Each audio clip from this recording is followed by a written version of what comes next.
Hello दोस्तों, BSTC के सभी साथियों को नमस्कार।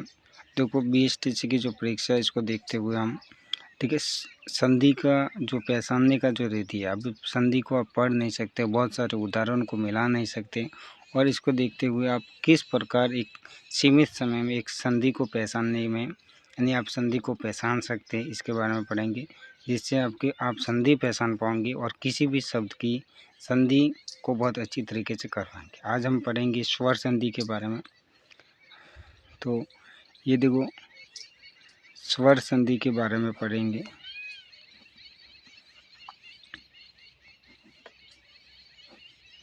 तो स्वर संधि के बारे में हम पढ़ेंगे कि स्वर संधि के बारे में हम कैसे पढ़ेंगे। तो स्वर संधि कितने प्रकार की होती है? तो स्वर संधि अपने होती है 5 प्रकार की। कितने प्रकार की होती है?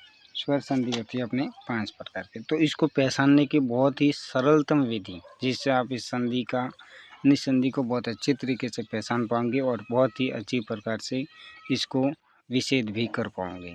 तो संधि का विच्छेद और संधि दोनों ही पहचान पाएंगे, और स्वर संधि का बहुत ही सरल तरीका है कि किस प्रकार इसको पहचानें। इसमें बहुत बड़ी समस्या होती है, क्योंकि स्वर संधि 5 प्रकार की होती है। स्वर संधि कितने प्रकार की होती है? 5 प्रकार। एक अपनी जो संधि होती है उसको कहते हैं दीर्घ संधि।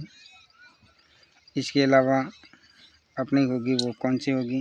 दीर्घ संधि, गुण संधि, और क्या होती है? दीर्घ संधि, गुण संधि, और अपनी होगी वृद्धि संधि। देखो, इसको पहचानना बहुत ही सरल है, बहुत सरल तरीके से आपको पहचानने में मदद मिलेगी, क्योंकि आपका समय कम है। तो 3 संधि ये होगी, और दूसरी है यण संधि। यण संधि महत्वपूर्ण है। इसके बाद में एक संधि है अयादि संधि। ठीक है, तो इस प्रकार से 5 संधि।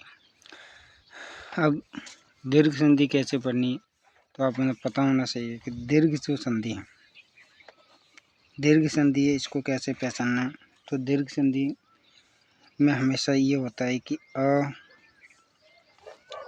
यह आ, ठीक है, आ के साथ में आपका कोई भी यानी आ हो गया। ठीक है, तो इसके आ मिलो, ई मिलो, या ई हो, ठीक है, ई हो और ऊ हो, यानी छोटा स्वर बड़े स्वर से मिले, छोटा स्वर बड़े स्वर से मिले, या बड़ा स्वर छोटे स्वर से मिले, इनसे उनके कोई नहीं। यदि ई छोटे ई और बड़ी ई मिल करके बड़ी ही बनेगी। ठीक है, नॉर्मली अपने किसी भी उदाहरण को भी देख सकते हैं। ठीक है, जैसे आपने एक यहाँ पर उदाहरण देख लिया, जैसे कि रसायन। तो ये रसायन जो शब्द हैं ये किससे बना? तो ये शब्द बनाए। ठीक है, ठीक है, रस प्लस आयन। तो ये अ है यहाँ पर, और ये आ है। अ हो आ हो, या अ हो, या आ हो, इनके मिलने से क्या? दीर्घ संधि। दीर्घ का मतलब होता है बड़ा बनने जगह, बड़ा स्वर बन जाएगा। तो ये रसायन हो। नॉर्मल पहचानने की बहुत सी सिंपल चीज़। जैसे कि एक शब्द आता है अतीन्द्रिय। एक शब्द आता है, उसका नाम है अतीन्द्रिय। तो ये अतीन्द्रिय जो शब्द हैं, आपका अतीन्द्रिय जो शब्द है ये कैसे बनेगा? अति, देखो छोटी ई प्लस इंद्र शब्द, इंद्रिय शब्द लिखने में भी छोटी शब्द था। ठीक है, इसमें प्रत्यय भी लगा हुआ है इंद्रिय।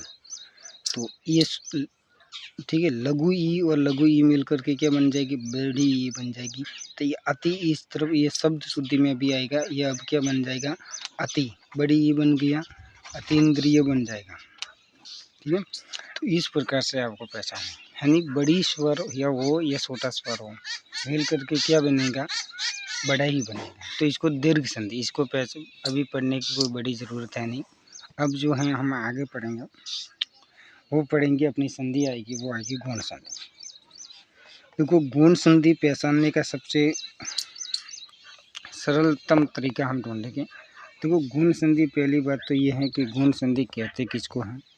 ठीक है, समझ में आना चाहिए ना, ये गुण संधि किसको कहते हैं।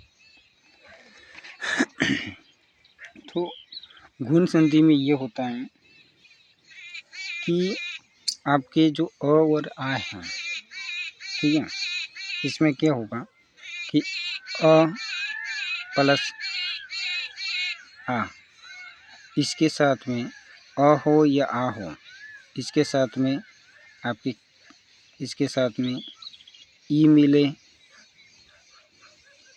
या आपके ई मिले, इससे जो बनेगा वो आपका ए बनेगा।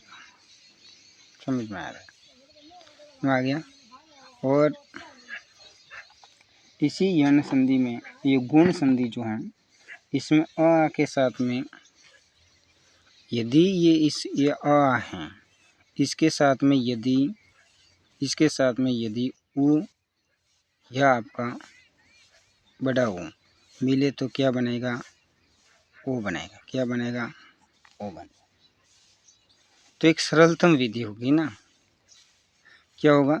किसी भी शब्द के अंदर यदि आपको ओ दिख रहा है या आपको किसी भी स्वर में ए दिख रहा है, इसका मतलब वहाँ पर कौन सी संधि है? गुण संधि है।